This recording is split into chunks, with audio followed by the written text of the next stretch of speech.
Assalamualaikum warahmatullahi wabarakatuh. Kembali lagi pada pembahasan akuntansi. Di video kali ini saya akan membahas metode arus biaya persediaan FIFO dan bagaimana perhitungan dengan metode perpetual dan periodik. Sebelumnya, teman-teman sudah tahu kan kenapa kita menghitung persediaan dengan menggunakan beberapa metode? Ya, jawabannya kita mau tahu nih berapa sebenarnya nilai dari persediaan akhir. Yang nantinya nilai ini akan dimasukkan atau dilaporkan ke dalam laporan keuangan. Sebelum saya bahas lebih lanjut, kalian harus tahu nih apa itu FIFO. FIFO singkatan dari first in, first out, yang mengasumsikan bahwa barang yang paling awal dibeli adalah pertama akan dijual. Kalau dilihat dari sini, tentu FIFO merupakan praktik yang baik bagi perusahaan. Karena apa? Karena menjual barang yang paling awal dibeli. Oleh karena itu, berdasarkan metode FIFO, biaya barang yang paling awal dibeli adalah yang pertama akan diakui saat menentukan harga pokok penjualan. Kita masuk pada pembahasan yang pertama untuk metode FIFO dengan cara sistem perpetual. Yang mana sistem perpetual ini perhitungan persediaan setiap terjadinya transaksi. Jadi setiap terjadinya transaksi persediaan harus segera dihitung berapa persediaan yang masuk dan berapa persediaan yang keluar. Oke, kita langsung saja pada contoh kasusnya. Contoh kasus di sini ada data biaya persediaan PT Reda di tahun 2020. Nah, di sini ada penjualan dan pembelian selama bulan Maret. Oke, nah sekarang bagaimana kalian dapat memasukkan transaksi-transaksi ini ke dalam kartu stok atau kartu persediaan? Oke, kita lanjut. Nah, di sini ini merupakan contoh dari kartu stok di mana kolom-kolomnya ada tanggal, ada pembelian atau stok masuk, stok persediaan masuk, ada harga pokok penjualan atau stok persediaan keluar, dan ada saldo persediaan akhir atau stok akhir dari persediaan. Nah, untuk kartu stok ini sebenarnya dalam perusahaan ini bisa berbeda-beda. Nah, ini saya mengambil contoh sederhana dan pada umumnya. Oke, kita masuk langsung pada soal yang pertama atau transaksi yang pertama. Ini pada tanggal 1 Maret 2020. Jadi PT Reda di sini membeli 15 unit persediaan dengan harga 10.000 per unitnya. Oke, kita bagaimana memasukkan ke kartu stok ini? Pada tanggal 1 Maret, berarti pembelian persediaannya 15 jumlahnya dengan biaya per unitnya di sini 10.000, berarti totalnya 150.000 karena dikalikan kan 15 unit dikalikan 10.000. Nah, karena ini merupakan pembelian yang pertama berarti persediaan akhir atau stok akhir dari persediaan jumlahnya sama per tanggal 1 Maret, yaitu 15 dengan biaya per unitnya 10 dengan totalnya 150.000. Oke, kita lanjut ke transaksi yang berikutnya, yaitu transaksi pada tanggal 5 Maret. Nah, pada tanggal 5 Maret 2020, PT Reda menjual 8 unit persediaan dengan harga Rp17.000. Oke, kita masukkan di tanggal 5 Maret, berarti penjualannya 8 unit, nilainya 10.000 dengan total 80.000. Nah, di penjualan di sini harga pokok penjualannya saya mengambilnya kan karena first in first out, pertama yang masuk, pertama yang keluar. Karena tidak ada penanding, berarti pertama yang masuk ini yang 15 dengan biayanya 10.000. Berarti yang keluar pertama kali yang kita ambil dari yang 15 ini. Kita kurangi 8 yang keluar dengan total biayanya kita masih menggunakan biaya yang pada tanggal 1 Maret sebesar 10.000. Berarti harga pokok penjualannya per tanggal 5 Maret ini 80.000. Nah, sekarang saldo persediaan akhirnya berapa? Atau stok akhir persediaannya 15 dikurangi 8 berarti 7 dengan biaya per unitnya masih 10.000 dengan totalnya 70.000. Jadi kalau ditanyakan di perusahaan berapa persediaan per tanggal 5 Maret, jawabannya sebesar 70.000 dengan 7 unit persediaan. Oke, kita masuk transaksi yang ketiga pada tanggal 11 Maret, yaitu pembelian persediaan. Oke, pada tanggal 11 Maret 2020, PT Reda di sini membeli 5 unit persediaan dengan harga 15.000. Kita masukkan pembelian 5 unit, harganya berbeda ya, harganya 15.000. Nilainya 75.000. Jadi pembelian yang pertama dengan pembelian yang kedua ini harganya berbeda. Nah, bagaimana cara menuliskan saldo akhir atau menghitung saldo akhir persediaan untuk tanggal 11 Maret? Nah, kita punya nih persediaan akhir untuk harga yang 10.000 sebesar 70.000 dan harga yang kedua untuk 5 unit di harga 15.000 dengan nilai 75.000.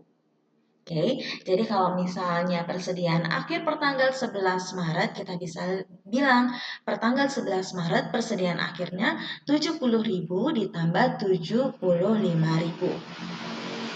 Oke, kita lanjut ke transaksi yang berikutnya, transaksi penjualan per tanggal 25.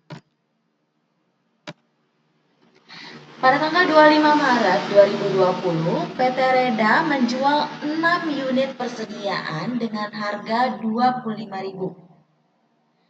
Kita lihat, pada tanggal 25 penjualannya 6 unit.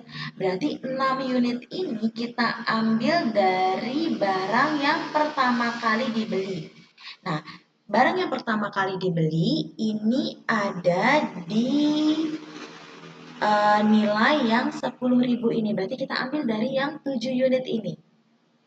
Berarti ya taruh 6 unit dikali 10.000, 60.000. Berarti nilai persediaan akhirnya karena 7 unit ini sudah diambil 6, berarti persediaan akhirnya tinggal 1 unit di harga 10.000. Dan 5 unit di harga 15.000. Berarti persediaan akhir per tanggal 25 Maret ini totalnya 10.000 ditambah 75.000. Baik, langsung lanjut ke transaksi yang berikutnya, transaksi penjualan lagi pada tanggal 29 Maret. Nah, di sini soalnya pada tanggal 29 Maret 2020, PT Reda menjual 3 unit persediaan di harga 30.000. Oke, kita lihat tanggal 29 Maret. Nah, first in first out, barang yang pertama kali dibeli, pertama kali dikeluarkan. Nah, pertama kali dibeli ini unitnya tinggal 1. Berarti kita habiskan dulu 1 unit di harga 10.000. Nah, berarti kan karena dia menjual 3 unit, berarti 2 unit lagi kita ambil dari pembelian yang kedua. Pembelian yang kedua berarti sisanya tinggal 2 unit.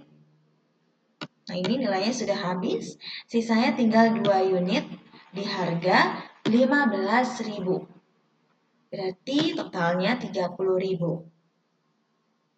Oke, nilai persediaan yang pertama, pembelian pertama, ini stoknya sudah habis. Tinggal sisa pembelian yang kedua. Sisa stok dari pembelian yang kedua ini, tadinya kan 5 unit. Karena sudah diambil 2 unit di pembelian kedua, berarti sisa stoknya ada 3 unit dengan nilai per unitnya 15.000. Totalnya 45.000. Berarti nilai persediaan akhir per tanggal 29 Maret ini totalnya 45.000. Oke, kita lanjut ke soal terakhir, yaitu tanggal 31 Maret. Di tanggal 31 Maret ini PT Reda membeli 10 unit persediaan dengan harga 20.000.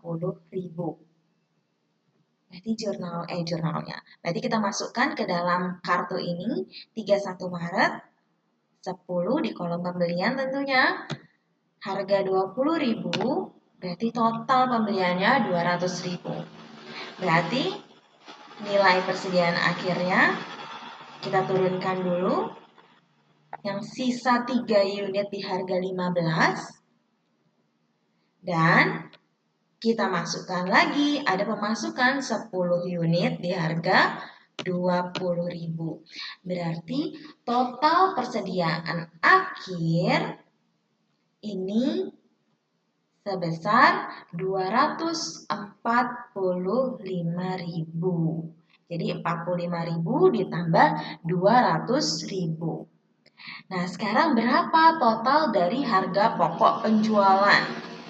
Total harga pokok penjualan kalian bisa hitung di sini 80 ditambah 60.000 ditambah 10.000 ditambah 30.000. Berarti total HPP atau harga pokok penjualan untuk perpetual Vivo ini sebesar 180.000. Yeay. Jika ada pertanyaan lagi, berapa laba kotor atau berapa laba brutonya? Berarti kalau kita menanyakan berapa laba bruto, kita harus tahu nih berapa nilai penjualan. Karena untuk mencari laba bruto, penjualan dikurangi atau total penjualan bersih dikurangi HPP. Nah, karena HPP-nya sudah ketahuan, berarti tinggal penjualannya berapa. Nah, nilai penjualannya tinggal kita hitung. Dari penjualan tanggal 5, tanggal 25, dan tanggal 29.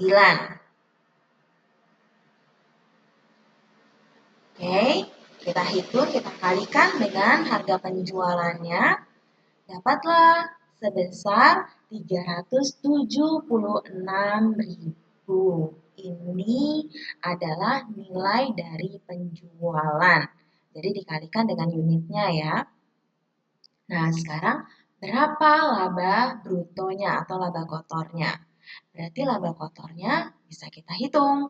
Nilai penjualan yang sebesar 376 dikurangi HPP sebesar 180. Berarti laba kotornya sebesar 196. Nah, bagaimana nih? Sudah paham untuk perpetual Vivo? Oke, kalau kalian sudah paham, kita bisa lanjut ke materi atau ke pembahasan periodik Vivo. Untuk pembahasan periodik Vivo di sini, untuk sistem periodik berarti perhitungan persediaannya bukan setiap terjadinya transaksi, tapi biasanya perhitungan periodik ini nanti persediaannya dihitung pada akhir periode atau akhir laporan keuangan, biasanya periode pelaporan keuangan.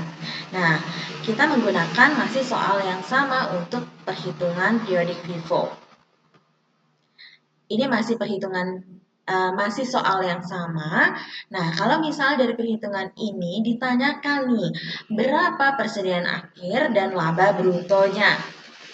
Berarti kita harus mencari dulu berapa nilai persediaan akhir, berapa HPP sehingga kita bisa mengetahui berapa laba brutonya. Oke.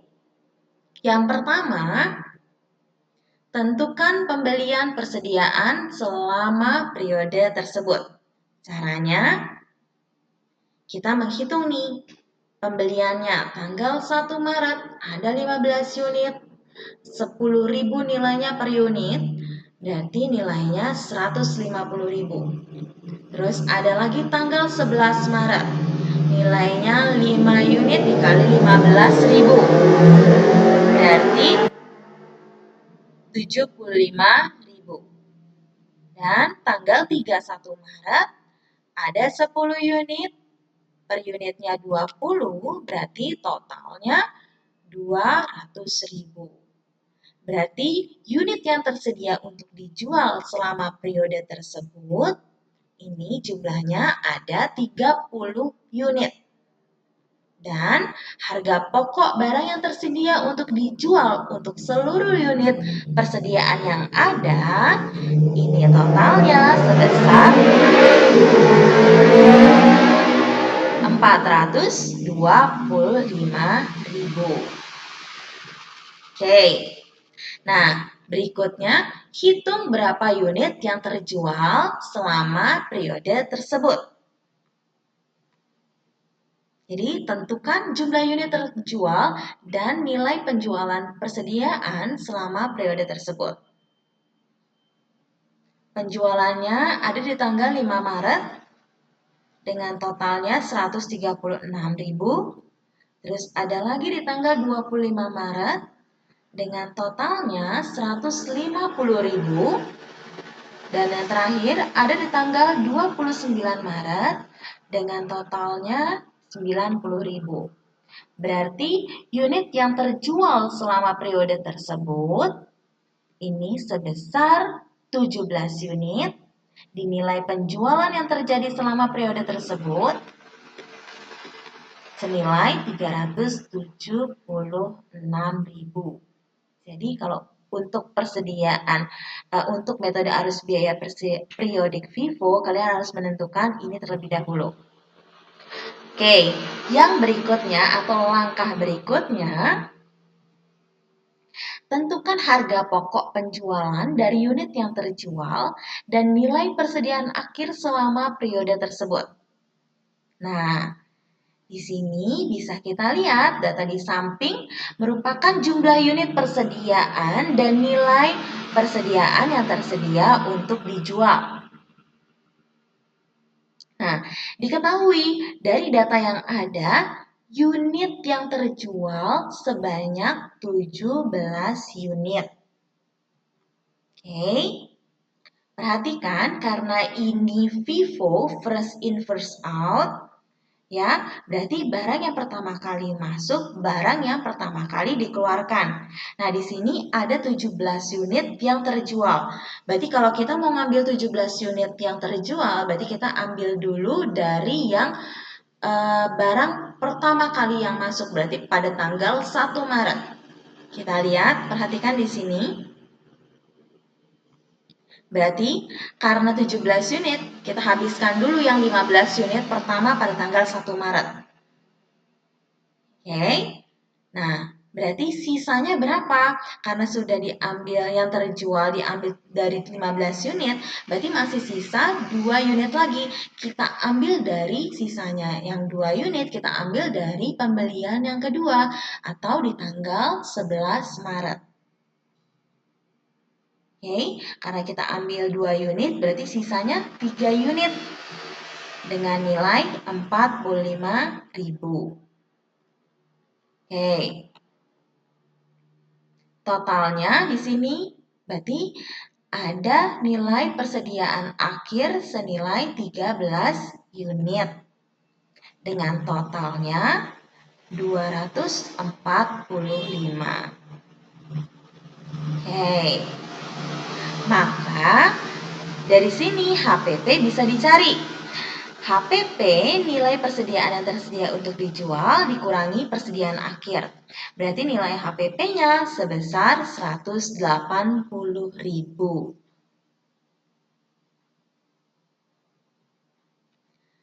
Oke, yang keempat berarti tinggal menghitung berapa laba brutonya. Tadi di awal kita sudah hitungkan berapa nilai penjualan.